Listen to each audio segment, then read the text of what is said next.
gawa po tayo ng playlist. So ngayon po mag-login po tayo sa ating YT. Then pag ganito na po yung lumabas sa inyong cellphone, i-click lang po natin tong your videos. So yan. So lumabas na po yung video short live. Ayan. So ito pong nasa side, dito po muna tayo sa video.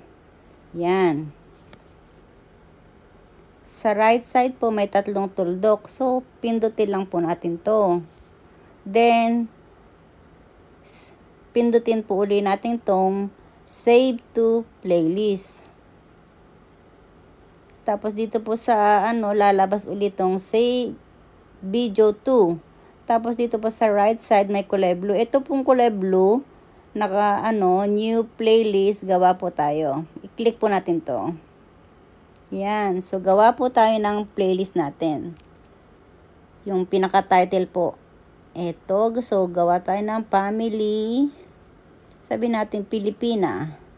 Pilipina Family Memories.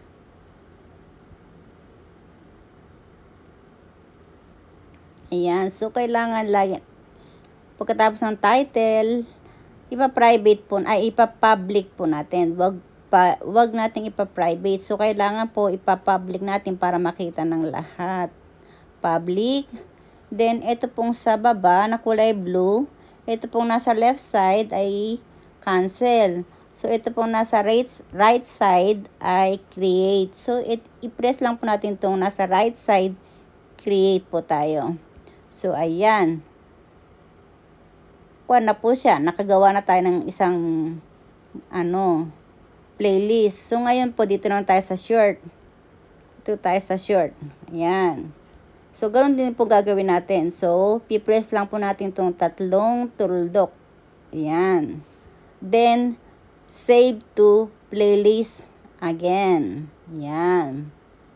Then, ito pong sa ito pong uli blue, new playlist. So, ayan. So, maglalagay po tayo ng title na, ayan na lang, Pilipina Short Videos. Okay. So, ngayon, kailangan natin i-public. Then, ito nasa kaliwa, cancel. Ito nasa kanan, create. So, create po tayo. Yan. So, ayan, okay na po siya. So, ngayon, punta po tayo sa ating channel. Click ito ng pinaka right arrow. Ayan. So, view channel. Ayan. So, tingnan lang po natin yan. I-press lang natin siya. Lalabas na po itong playlist nyo. So, click natin itong playlist. Ayan. May dalawa na po kayong playlist. So, ganyan. So, ngayon po yung ibang video, lalagay din natin sa playlist. So, ganito po gagawin natin. So, ganito uli. Mag-login po uli kayo. Tapos, click your videos. Tapos, halimbawa, ito, may bagong video. Nakalimutan nyo ilagay sa sa playlist. So, ganito lang pong gagawin natin. Pipindutin uli natin tong right na tatlong tuldok na nasa right side. Then, ito naman pong edit ang ilalakukan natin. Pipress natin. Edit lang siya. So, ngayon, ito pong ipipress po natin dito ang add to playlist. Ayan. So, ngayon po, ang ilalagay natin, ito. So, hindi siya short, hindi siya So, ilalagay ko dito sa family memories. Ayan. So, then, done. Tapos na po siya. Ayan, then, save. Tapos na po. So, ngayon po, andito tayo sa video.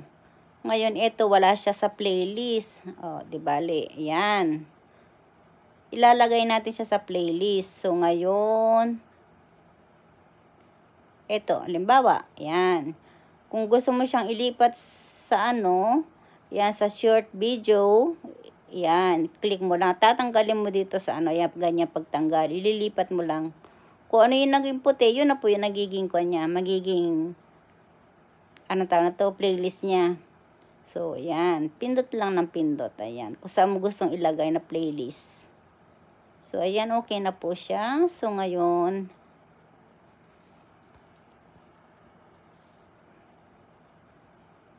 ayan, so ngayon po, itong ibang mga video natin, kung gusto nating palitan ng, ng playlist or ilipat sa ibang playlist, ganito lang po ang gagawin natin. So, pindutin uli natin ang tatlong tuldok. So, dito po, edit na lang ang gagawin natin. So, ngayon, itong yan, kung gusto mo siyang ilipat sa short videos, pwede mo siyang so i-click mo lang tong, yan. Ililipat mo siya dito sa short videos. Then, ayan. Ako po, ilalagay ko siya dito sa family memories. Yan. Yan. So, okay na po yan. Then, save na lang.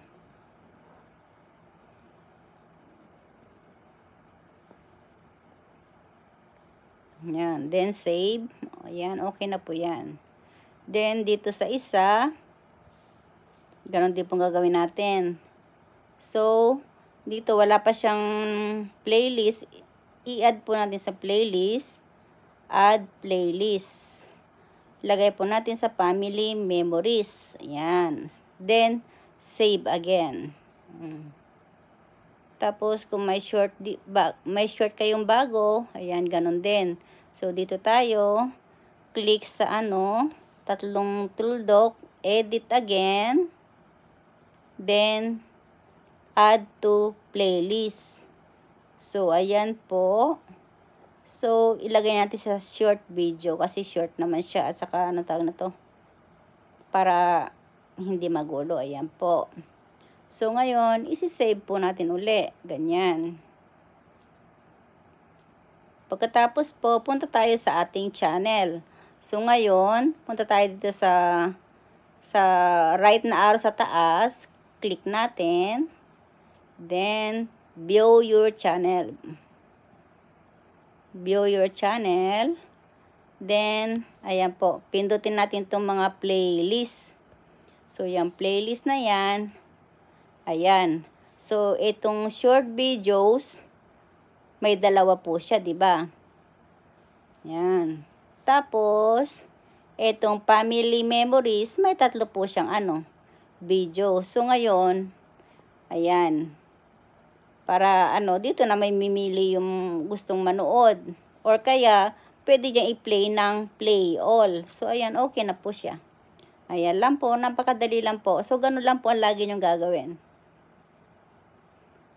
I-edit, i-add nyo lang po sa sa inyong playlist. So, napakadali lang po. Thank you.